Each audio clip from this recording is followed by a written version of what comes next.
Zaida, y desde el punto de vista contributivo, ¿qué cambios recientes o factores debemos considerar al momento de planificar?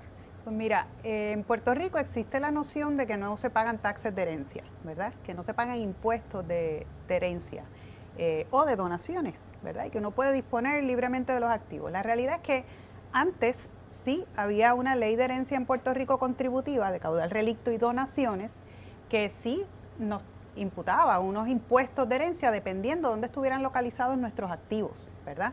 Nosotros como residentes de Puerto Rico, nacidos o extranjeros naturalizados en Puerto Rico, somos ciudadanos americanos. Así que mientras tengamos todos nuestros activos en Puerto Rico, a nivel federal, pues no tenemos ninguna tributación.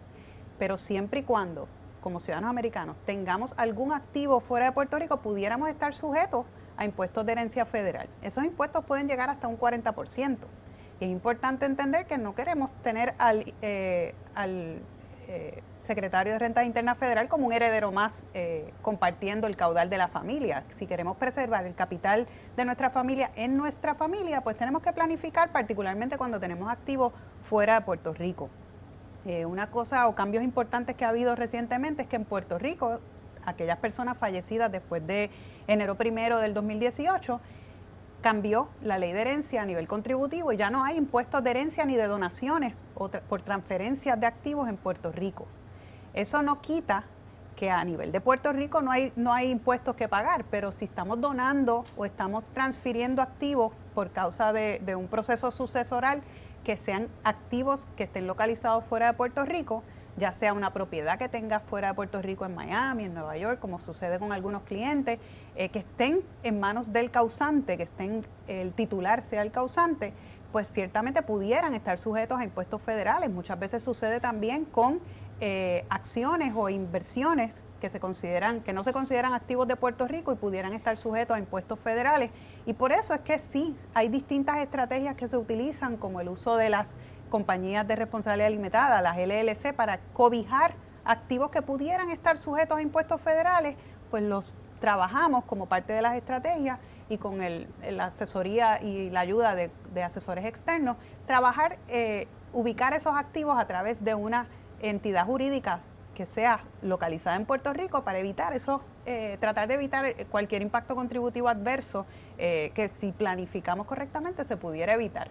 Okay. Otra cosa importante, ¿verdad?, que también tenemos que tener en mente, que ciertamente a pesar de que no hay impuestos de herencia en Puerto Rico, sí se llena una planilla de caudal relicto, pero es una planilla informativa, no es una planilla que conlleva el pago de impuestos, pero sí es una planilla informativa.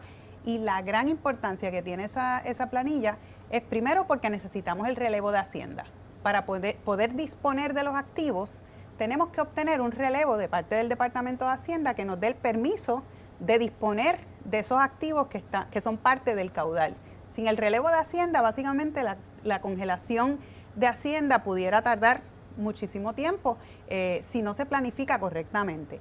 Esa planilla informativa nos da la oportunidad súper importante de documentar las bases. ¿Qué es eso de las bases, verdad? Nos pueden preguntar algunos clientes. Pues las bases es el valor original de un activo, que no es su valor en el mercado ahora. Está la diferencia y es bien importante porque los valores se transfieren a los herederos o al donatario que está recibiendo la donación según su valor en el mercado actual. Pero la realidad es que el que está recibiendo ese bien, ¿verdad?, ese activo, lo recibe con una base, la misma base que tenía la persona o el causante o el que está donando el activo. Y eso de las bases pudiera ser confuso, pero es bien importante porque ese activo en algún momento se va a vender. Y esa persona que recibió ese activo, que no se paga, la persona que hereda un bien no paga impuestos por haber recibido una herencia o por haber recibido una donación. No se paga impuestos en ese momento, pero sí en algún momento ese activo se va a vender.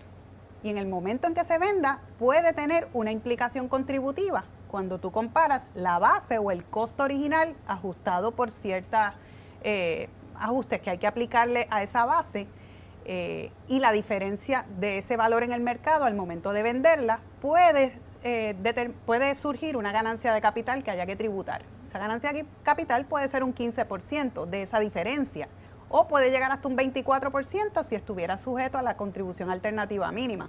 Así que sí es bien importante que como parte de la planilla de caudal, relicto o donación, se documente bien cuál es esa base para minimizar cualquier impacto contributivo de ganancia de capital. Lo que me estás diciendo es que si yo compro un negocio en $100,000 y ese negocio ahora vale 500 y yo fallezco mañana, mis hijos van a heredar un negocio de $500,000 para efectos de Hacienda. Ellos van a pensar, Hacienda va a pensar que que los hijos compraron el negocio por $500,000 y el momento de ellos vender, pues esa va a ser su base. No necesariamente. Okay. La base va a ser esos $100,000 originales que le costó a la persona que compró el negocio en su origen.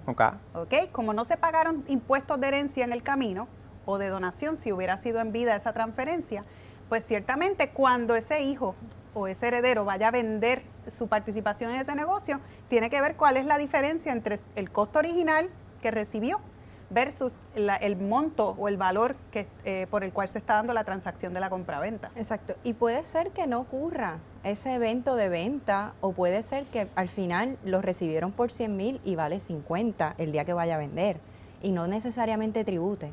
Pero sí hay que estar pendiente, al igual partidas, por ejemplo, partidas que fueron un impuesto diferido, entiéndase IRAS, entiéndase 401K, el heredero en el momento que lo recibe, por herencia no es que tributaría, pero más adelante se va a poner en la posición del causante que fue un ingreso, ¿verdad?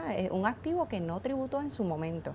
O sea que, retomando lo que decía Zaida al principio, la noción de que no existen taxes de herencias, pues hay que mirarla con detenimiento y hay que orientarse con su asesor legal y contributivo para verificar si en efecto no tuviésemos un impacto contributivo. O considerar ese impacto contributivo, porque al momento de recibir ese activo, también, pues tener en mente que esto tiene una posible implicación contributiva futura en el momento que ese heredero o esa persona que recibió esa donación, pues decida disponer de ese activo. Hay que tener en cuenta pues cómo se documentó bien esa base. Correcto, la documentación es primordial. Tenemos que estar documentados, esas planillas, esas bases, para entonces crear estrategias para llegado ese momento analizarla. Laura, entonces estábamos hablando para residentes de Puerto Rico, que nacido en Puerto Rico, para personas como yo nací en Nueva York y vivo en Puerto Rico, ¿qué otros factores yo debo considerar? ¿La ley es diferente? Pues mira, nosotros, y voy a darle un poquito para atrás a tu pregunta, y retomando lo que Zaida dice, los puertorriqueños nos regimos por el Código de Rentas Internas de Puerto Rico y por el federal. Y cuando hablo de puertorriqueños, hablo de los nacidos o naturalizados en Puerto Rico. Ahora bien, aquellos residentes de Puerto Rico, que es tu caso, Javier, pero nacido en Estados Unidos, el Código Federal ciertamente también es de importancia y establece que hay una exclusión para llegar a la tributación. Allá ahora mismo es de 11.2 millones, es decir, tu capital tendría que ser de 11.3 millones al momento de tu fallecimiento, para entonces comenzar a pagar un impuesto contributivo a nivel federal. Pero eso no solamente le aplica a los nacidos allá, aunque seas residente aquí, sino también a los nacidos aquí, que nos mudemos a los Estados Unidos, podemos beneficiarnos de esa exclusión. Esa exclusión recientemente la aumentaron y se espera que en el 2025 baje de nuevo a unos 5 puntos y pico millones, por lo cual parte de la planificación es volver a retomar estos temas, volver a mirar. Cuando hacemos la planificación contributiva a nivel federal, estamos mirando el valor en el mercado. Hay que asesorarse, hay que planificar, hay que sentarnos de nuevo a determinar las estrategias para asegurarnos que minimizamos cualquier impacto contributivo de surgir.